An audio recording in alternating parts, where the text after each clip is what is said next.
Je m'appelle Éric Chaurette, je suis chargé de programme chez Interpares, une organisation de solidarité internationale qui œuvre au Canada et à l'étranger pour promouvoir la justice sociale. Je suis un des organisateurs de ce forum et je serai votre hôte ou MC ce soir. Ce forum est le fruit d'une collaboration entre Sécurité alimentaire Canada et le groupe de travail canadien en matière de sciences et technologies qui comprend le groupe ETC, Développement et Paix, GRAIN, Greenpeace, Interpares, le Réseau canadien d'action sur les biotechnologies, le Syndicat national des cultivateurs, l'Union paysanne, pour une politique alimentaire populaire, The Ramshorn et USC Canada. Alors, on est nombreux. Nous sommes très heureux de vous voir en si grand nombre ce soir. Avec un titre comme « Main basse sur la planète », certains d'entre vous vous attendiez peut-être à ce qu'on parle de la prise de contrôle de notre planète par des extraterrestres. Si c'est le cas, je suis désolé de vous décevoir. Mais comme vous allez le constater au cours de la soirée, la réalité dépasse largement la science-fiction. Vous avez sûrement entendu parler du phénomène de l'accaparement des terres.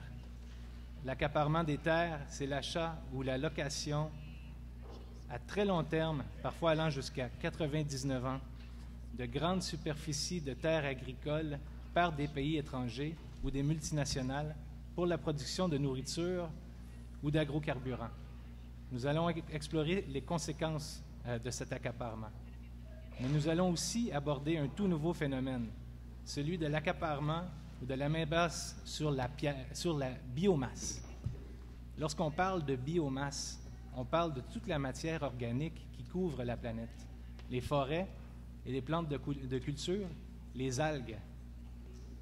Alors que les réserves mondiales de pétrole s'assèchent, plusieurs industries cherchent à remplacer les sources d'énergie fossiles par de la biomasse. Représentant un marché de plusieurs milliards de dollars, la nouvelle économie de la biomasse menace de dévorer nos cultures, nos forêts et les autres formes de vie végétale. Nous avons eu un avant-goût de ce virage soi-disant vert avec le maïs éthanol, qui, selon les experts, aurait directement contribué à la flambée des prix des aliments lors de la crise alimentaire en 2008. Mais ceci n'est qu'un début. En Asie, en Amérique latine et en Afrique, des forêts tropicales se font raser pour faire place aux plantations de palmiers à huile ou de soja transgénique pour la production de biocarburants. Et pendant ce temps, des compagnies forestières développent en laboratoire des arbres OGM qui serviront également à la production de biocarburants dits de deuxième génération.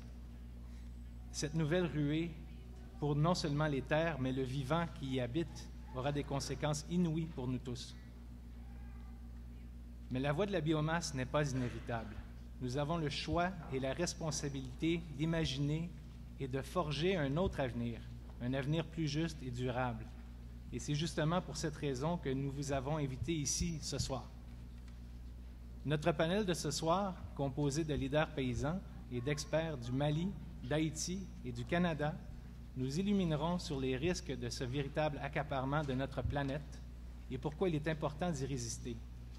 À la suite de leur présentation, vous aurez aussi la chance de poser vos propres questions au micro. C'est un forum public après tout, hein?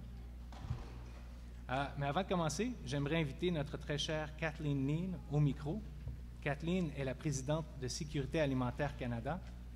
Sécurité alimentaire Canada est l'une des plus grandes coalitions au pays regroupant des organismes et des individus œuvrant contre la faim et pour un système alimentaire plus juste. Le forum de ce soir est aussi le coup d'envoi de l'Assemblée biannuelle de Sécurité alimentaire Canada.